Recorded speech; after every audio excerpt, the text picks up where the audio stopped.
Welcome to the Live Like Eden podcast. I'm your host, Lindsay, and I'm thrilled that you're here. Years ago, out of nowhere, I found myself in a radical shift in consciousness that took me over 20 years to fully wrap my head around. Yes, that's right. It took me a long time, and without any warning, down the rabbit hole of darkness I went. Now I'm here to share with you all the insights of awakening, spirituality, health, the energetic world we're living in, and my absolute favorite topic, just how crazy the ego mind can be. These subjects are designed to help you understand the awakening process, to open your mind, and prepare you for your own unique spiritual journey toward inner peace. So I invite you to sit back, relax, and enjoy today's discussion.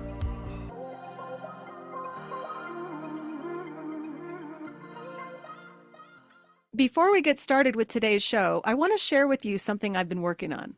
I have created a quiz just for you to see where you are on your own unique spiritual path. Everybody loves a quiz, right? You can go to my website at livelikeeden.com, click on the quiz pop-up, and answer 10 quick questions. You'll get an immediate response emailed to you with your results, a personalized podcast playlist including 5 Live Like Eden episodes that will offer you assistance where you currently are. And I've also thrown in a few bonus episodes that you'll receive a few days later. If you're a spiritual junkie, you're in the midst of awakening, or you're simply curious where you might be in your own spiritual process, check it out and feel free to share with your friends who might be interested too. Following up from last week's episode about the purpose of awakening and breaking free from the illusion, I wanted to continue the discussion and actually give you what happens during the process. So what happens when you wake up? What are the real raw stages of awakening? Because there's a lot of talk and chatter about everything becoming fabulous, and there are parts of it that can be. But I also want to paint a picture of the real deal. You know, I'm all about real talk, real spirituality. I don't like to sing-song my way through it or act as if we're all living on cloud 9.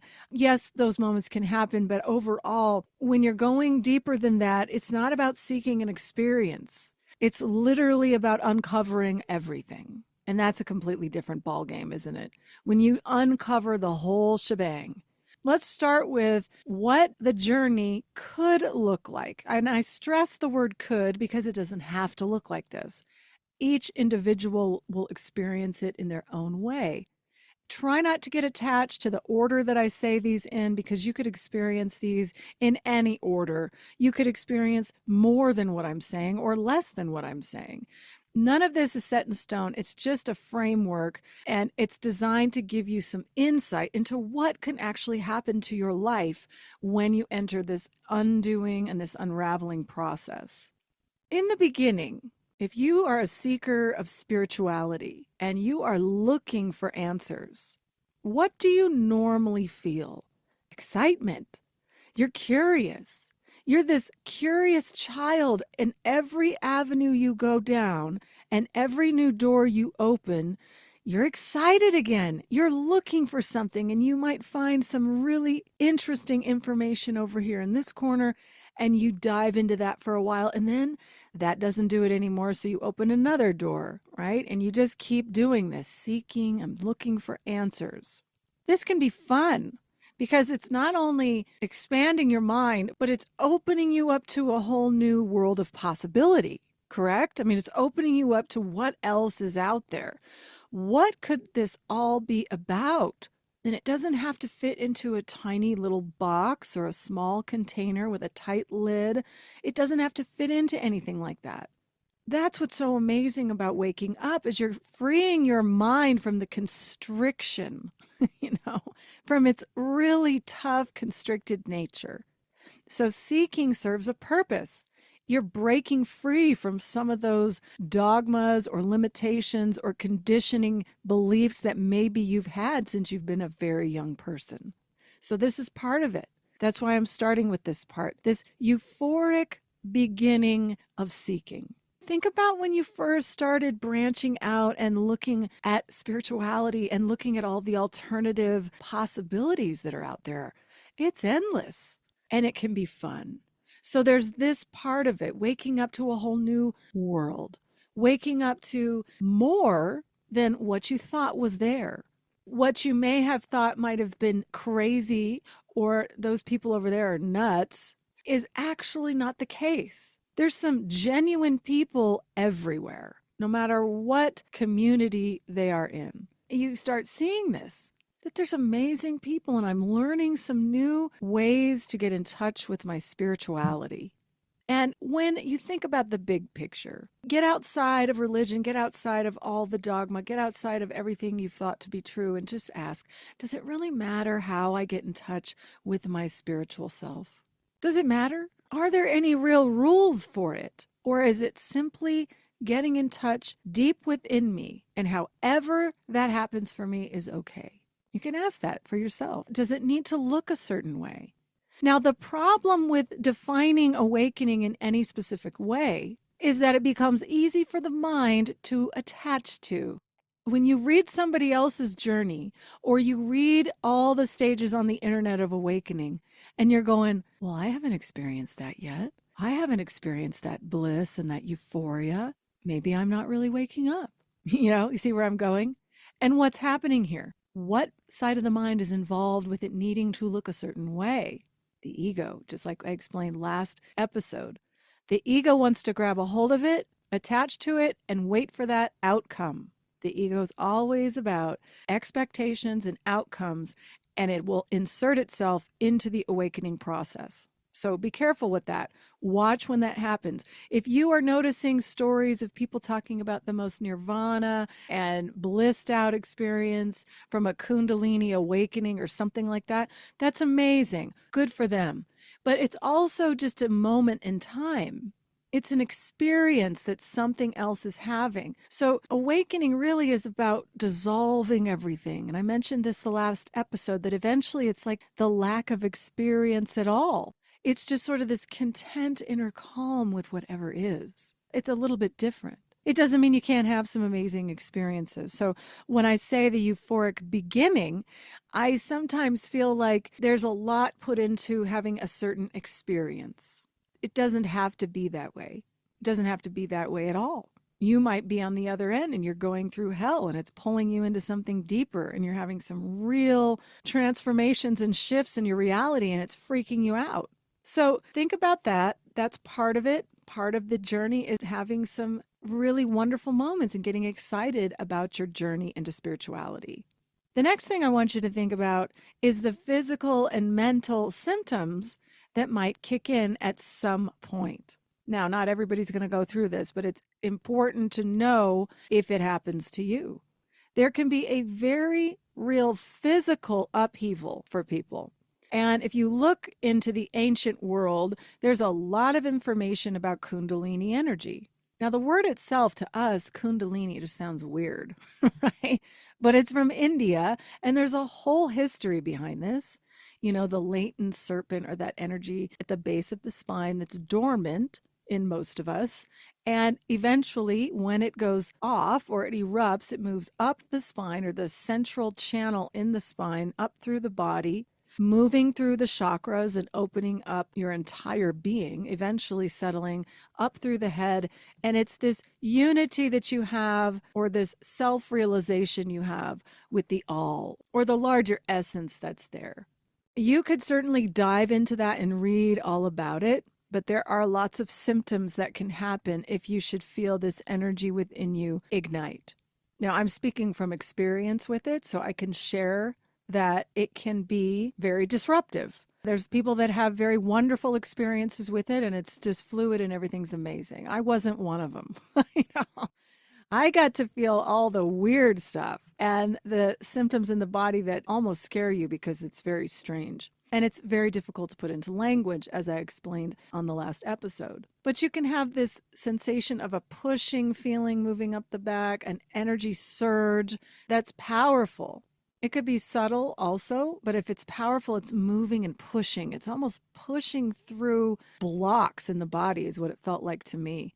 that there was a resistance happening at the same time. So you have this energy moving up and there was a resistance. And so what happens with resistance, there's like a pressure cooker, and you feel this physically in the system, which is why it's so bizarre.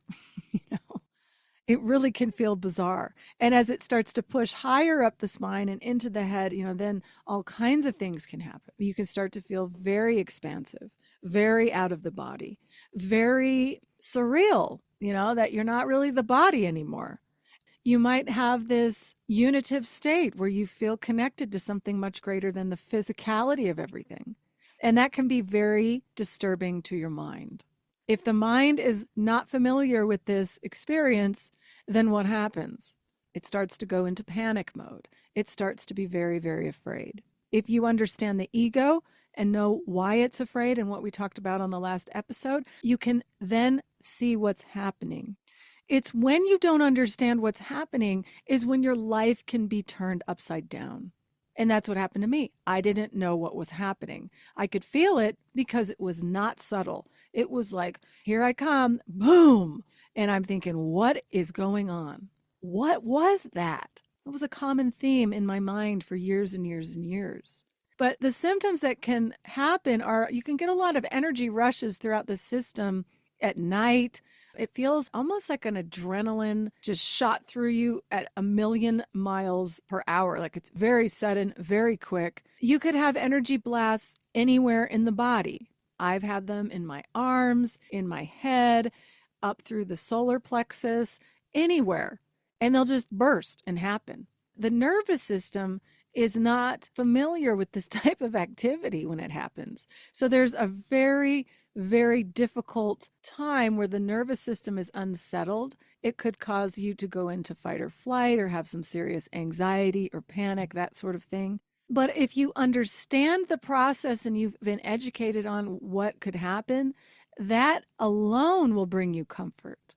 Just knowing that there's this information out there, and I am telling you, you can do your own deep dive into it. There are books and lots of information now. It seems like even more now than back when it was happening to me in the early 2000s. So that's amazing. There's more and more people out there talking about it, and the literature has been there forever. There's not a lack of information. It's just about finding it. The sensory overload can kick in if you're truly opening up and the nervous system is expanding and changing and transforming. The sensory system is involved here. And you might be like a sponge. You might start feeling everything around you in a new way, very different than the old way. In the old way, it's almost as if you didn't feel anything. And the new way, when this shift occurs, it's almost as if you just feel and sense the environment that you're in. It reminds me of what maybe animals feel when they're in the wild, because they're so tuned in to the natural world that they sense when something's coming. It's like an immediate thing you can see. And it's almost like because we've been cut off from that natural world where we're all indoors, always inside the box with artificial lighting and artificial foods and all these things. It's almost like our sensory systems have become deadened. So if you have this happen to you and you have some experience with energy in the system, it's almost as if everything's becoming alive again. And when it starts to feel alive again, it's a tad overwhelming. I shouldn't say a tad, it's a lot overwhelming. It can really freak you out. But if you understand, what's going on here? There's something new. Something new is happening and I'm changing. It feels like a literal metamorphosis going on within the system. And when all this is going on, if you should enter any physical difficulty, your mind is going to feel foggy. You're going to question it. You're going to question your sanity. You're going to question what's happening. You might be thinking there's something really seriously wrong with you. And I always, always encourage you to go get checked out. Go to the doc, get checked out, make sure you're really not dealing with a physical illness. But if there's nothing going on and everything checks out fine, and you're having these really interesting new sensations in the body that you've never felt before, you might want to do your own research and look up what's possible. Because a lot is possible here in the world. It's not just like a one-size-fits-all thing here. There's so much that can happen to each and every one of us, especially as we begin that awakening process and our consciousness is truly shifting. lots of strange things will happen because we're so rooted in one way.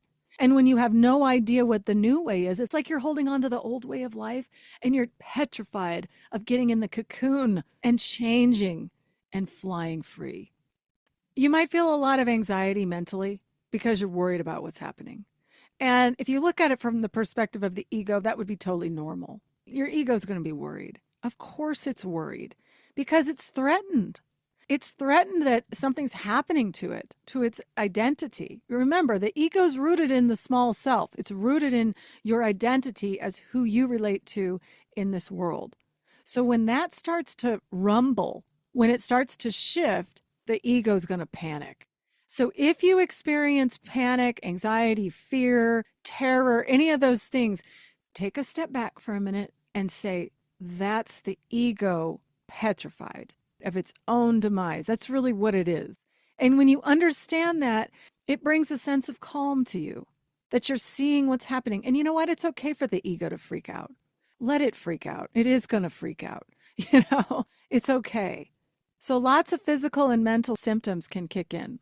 You might start to feel just completely isolated. You might feel like you're nothing like anybody around you. You might feel like you're not from here. You might be walking through the world just feeling like, what am I doing here? This all feels very strange. I don't feel connected to this place. Now, from the point of view of psychology and everyone around you, that's not normal, right? They're thinking something's terribly wrong with you. And you should want to be in the world. And you should want to live a beautiful life. And you know what I'm talking about. Now, I'm not saying that you don't want to do that. But what I am saying is when the ego starts to dissolve and you're breaking down the illusions and you're waking up, all of that's going to go with it. So the fact that you would now walk through the world and say, I don't feel like I'm from here, that's because you're starting to remember that you're not really from here. It's like we really are from the Godhead. That's home. According to the Course in Miracles, the reality is God. And this is the dream world. When I was at a farmer's market in Boulder, Colorado, many, many years ago, I was walking there and had a moment that has stuck with me for a really long time. And it was when I was going through so much energetically and shifting that the whole world just seemed strange to me. But I had a moment of clarity as I'm walking through the farmer's market. And if any of you have been to Boulder or have been to a Boulder farmer's market, there's a lot of people there. And as I was walking through it, I got this image that every one of us is sleepwalking through life. Now, from the viewpoint of spirit, that's accurate because according to A Course in Miracles, we really are sleeping. Like we're totally asleep, believing in a dream. So when I had this image, it was like, oh, wow. It's like really we are all lost, roaming around in a dream. And we're totally asleep. And when you begin to wake up, you feel completely different. Everything starts to shift. You start to see everything around you differently, and you still can't pinpoint why. You have no idea why. All you know is that something is very different. Your consciousness is changing.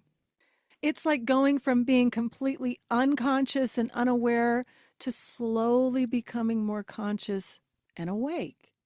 It's a subtle transition that happens. Maybe some of you have had some more extreme shifts, and those can be very challenging because you were used to one way and now you just, boom, walked into a new way, and it is mind-blowing. It's overwhelming to your system, and you don't know what to do.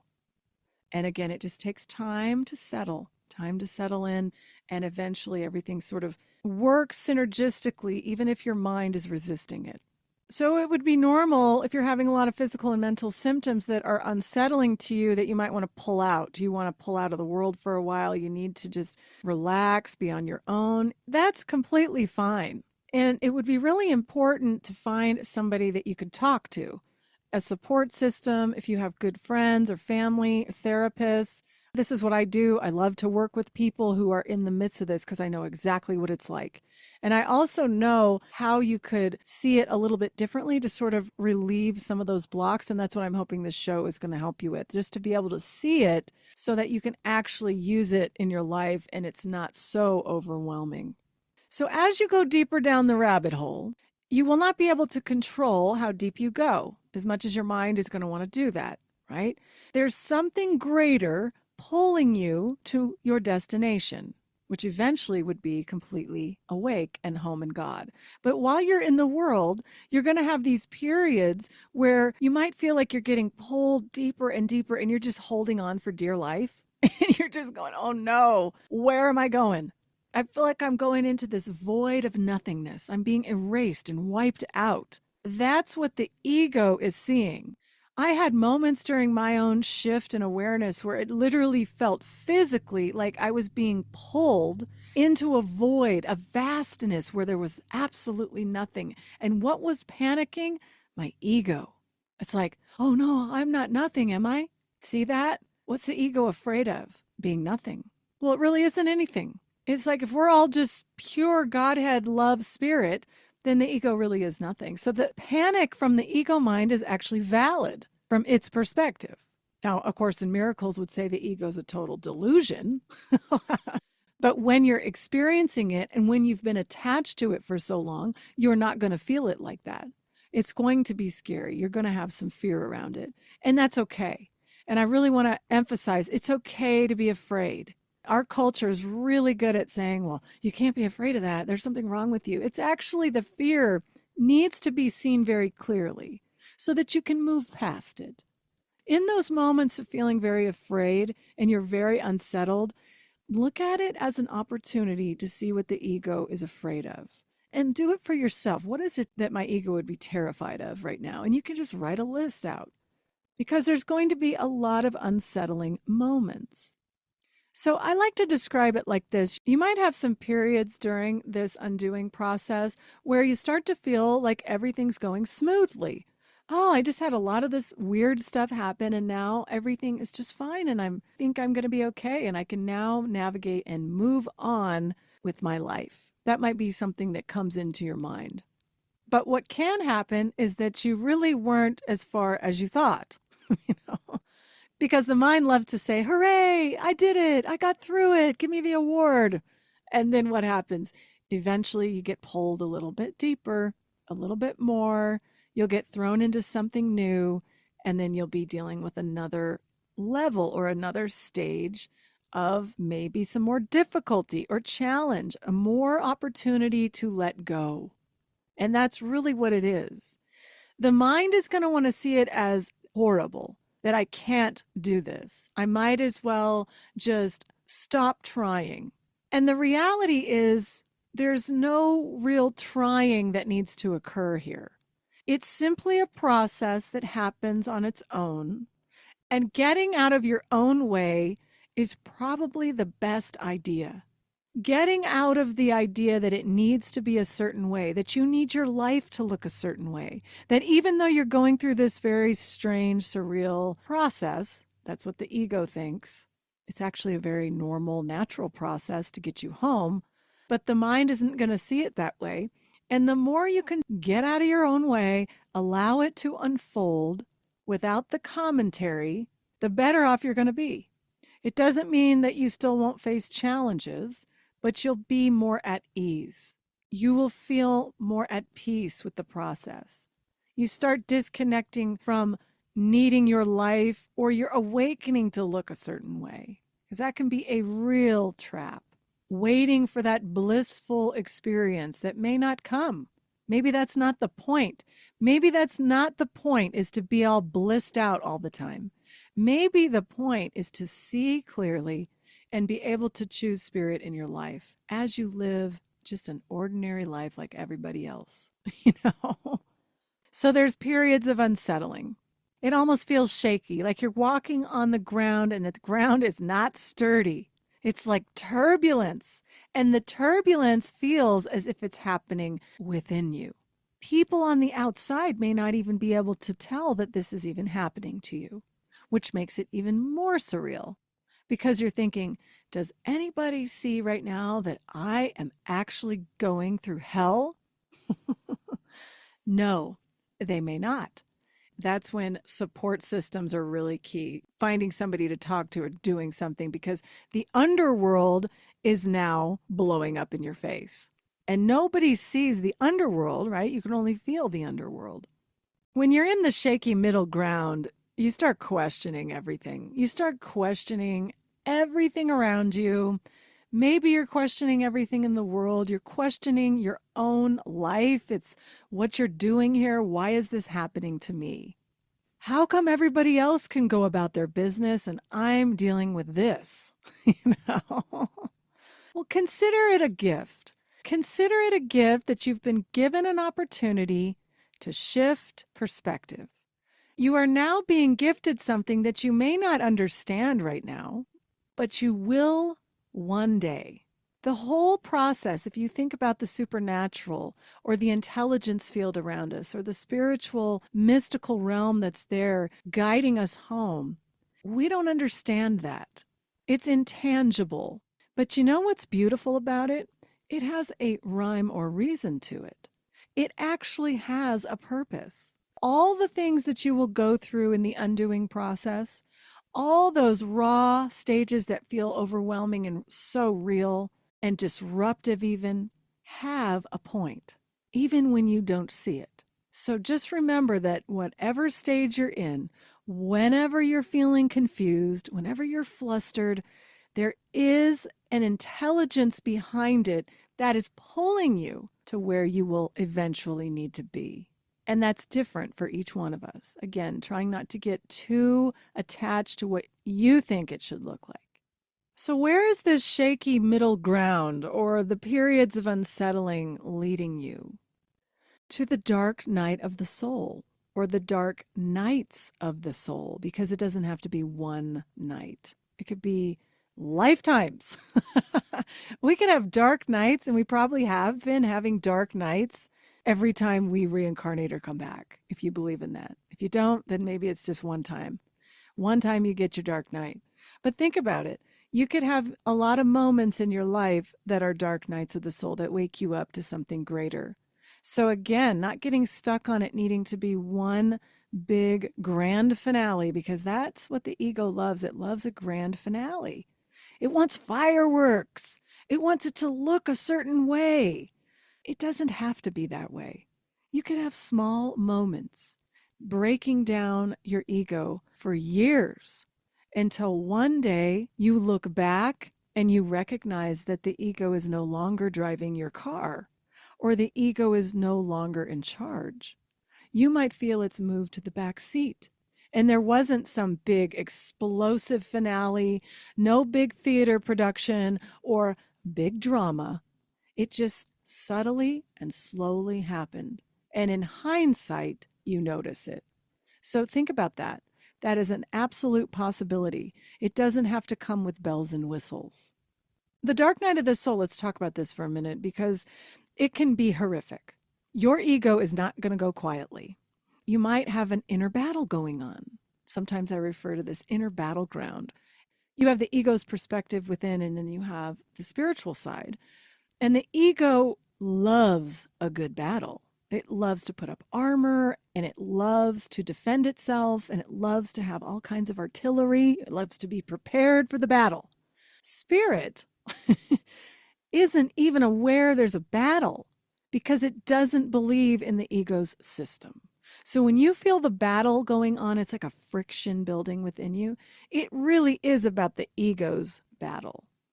The ego mind battling with itself.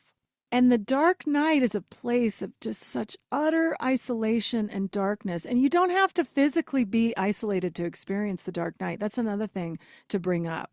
You don't have to physically be isolating yourself away from everyone to have a dark night. You can actually be living your life and still going through this process in the inner world, and maybe no one would know because you feel it internally. There's something within you that's dying. It literally feels like a death, like you as an identity, as a self with a lowercase s, that false self, the self that you've been relating to your entire life, the self that you believe to be true, is slowly fading away. It's dissolving. And that is why they call it a dark night. It feels horrific. It feels like the divine has left you too, almost as if there's this state of limbo. You haven't quite lost the identity in its entirety, but nothing new has arrived. You don't even see the possibility of anything good because it's like everything sucks, and that's a very real experience for people. But if you understand what's going on here, it makes perfect sense. Your small self is going to fight to the death. And when you get far enough down that dark, deep rabbit hole, you will one day discover that the only person holding the gun to your head is your own ego. The small self is actually keeping itself imprisoned. Spirit is not doing that. God, the Godhead, reality has never been touched. It's only in the illusory mind, it's only in the illusion of the world that we see it this way, that we think there's a battle. In reality, there's no such thing. And then you realize you've been the one imprisoning yourself. What a powerful tool the mind is, isn't it? Can just imprison you like that, and you have no idea that you're doing it. So when you see this, it's like an aha moment happening for you. Oh my gosh, I'm doing this whole thing. Actually, we all are doing this whole thing. And it's truly eye-opening.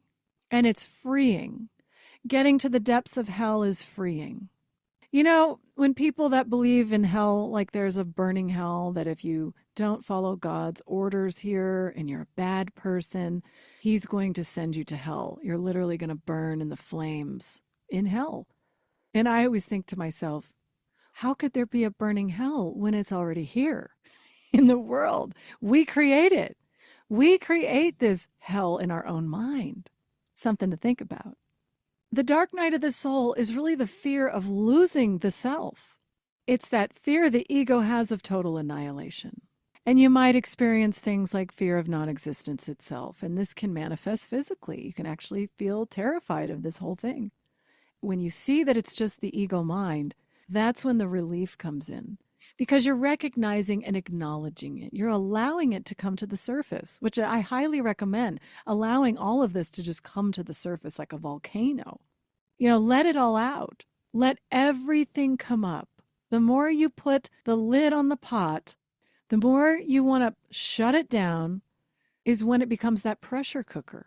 It starts feeling like inner chaos that was never going to be resolved. So allow everything to happen. Allow the unraveling and the undoing to occur naturally, and then just relax as best as you can. As much as you can, relax. Relax into it. When I entered a period of darkness and really was at the bottom of the bottom, you get down in there so deep, you don't know how to get out of it. You don't know if there is a way out, and you can't even fathom what to do. I had isolated myself so much. I had so much overwhelming symptoms, energetic, that I just gave up. I was so sick of going out and feeling all this weird stuff. Instead of realizing that, maybe this is trying to tell me something. Maybe this energy is like showing me something. Maybe I'm picking up on things and I can maneuver through my life just fine. But I wasn't believing that. And I didn't want to do the work. That's the thing, right? I don't want to do it. I just want to sit and hide. And I was good at that for a while, really good at hiding. But you know what? Eventually, you come to a point where I can't live like this anymore. I cannot do this any longer. I'm unwilling to be miserable anymore, and something shifts. The doorway opens into that curious child, and you start recognizing that this is not a problem. This situation and this process is not a problem. It's actually brought me to the depths of hell where I could let go of needing my life to be a certain way, to controlling what it looks like. How about accepting the call to spirit and start connecting? And that's what I did. I slowly but surely started trusting that this process was taking me exactly where I needed to be. And so once that dark night simmers, and once the darkness fades away, once the fear is seen clearly, you could say that the fear is actually taking you right to the doorway, right to spirit. When everybody's telling you to stay away from fear, it's bad, it's bad, it's bad, is actually your magic carpet ride right to the doorway. Because that's when you let go of fear and you realize there's something else here to guide me. And when you allow that process to happen, you enter a complete rebirthing period. So now let's get into this. It's not like you're reborn into a new anything. What's really happening is everything's just melted away. And what was sitting there the entire time is now available to you, and you feel it. You feel it on a very deep level. There's a lot of people that talk about seeing and visualizing light and feel the light. And I got to be honest with you. I was always waiting for some big light to go off, like a physical light. And what happened is no, none of that. It was simply a feeling of extraordinary peace, contentment, understanding, tranquility, and flow with life. Then no matter what was going to happen on the outside, I could maneuver just fine. And I was always in good hands. If you go through the depths of hell and nothing is actually taking you out yet, you're in good hands. Something else is driving the ship. So think about that when you think of rebirthing. You don't have to physically see lights or bells and whistles. It becomes a very real, intuitive process. And it's a mystical feeling inside of you. You don't have to see anything different on the outside. In my own experience, I was walking through the world and it looked exactly the same. When I decided to come out and experience it again, it had not changed. It was exactly the same. I felt it differently. I didn't feel separation between anything anymore. I felt this very large flow of all things, the connection that is really there. That became challenging because I had to figure out and create some tools within myself with how to live that way because it was dramatically different. It was radically, radically different. But with spirit as your guide, when you see the egos dissolving and you've sort of really let go of that identity, and I'm not saying that it will be completely gone. It may not. But the spiritual side is so alive now that it becomes easier to make that decision. It's much easier when you wake up to say, I'm not going down that rabbit hole ever again. Right? Ever. I will not allow that to happen again. I will not allow the mind to step in and control me like that ever again. Once you see, you can't unsee. It doesn't mean I won't have challenges. I still do. It doesn't mean that shit doesn't hit the fan in my family. It does. It's how you navigate it. It's trusting in spirit enough, using practical tools that you need to develop to get through the world, and knowing that everything you see on the outside is just a facade for the reality that is awaiting us. So I really hope that just this very simple explanation of different stages that can happen in the awakening process, because that's the real deal. You can read all about it, but when it happens to you, it's physically real. And it feels so bizarre at times. And I really want to hit home that it's a very normal process. It is the most normal thing that any of us could ever go through. And the world will tell you differently. The world will say, that's not normal. You should try to be the best possible human being in the world and make the world a fabulous place so that we all continue to believe in the illusion. It doesn't mean you still can't play the game. It doesn't mean that you don't live your life with your loved ones and your friends and celebrate and feel the joy and contentment with each other. But underneath it, there's so much more. And that's that mystical realm that's always there for us and eventually leading us out of it. Any of you that experience any unusual symptoms, or you've had incredible insight in your life, or you've gone through some really interesting transformation, I always love to hear different stories and the different ways that people have these shifts in awareness. Please always feel free that you can reach out and share your insights. I really do love connecting with you. And it also shows the depth of possibility that exists for all of us, that awakening isn't a one-size-fits-all thing, that each one of us is going to have our own way of seeing clearly. So that'll do it for today. You guys all have a fabulous week, and I'll see you next time. That'll wrap up today's show. Until next time, I invite you to check out my website at livelikeeden.com. You can sign up for a weekly email reminder when my new podcast and blog comes out, which is every Wednesday. If you are struggling with your own awakening process and you need further assistance or guidance, you can also sign up for a free consult, and I would be more than happy to work with you. If you're enjoying the show, I ask that you share it with others that you think it might benefit. Until next time, thank you so much for listening.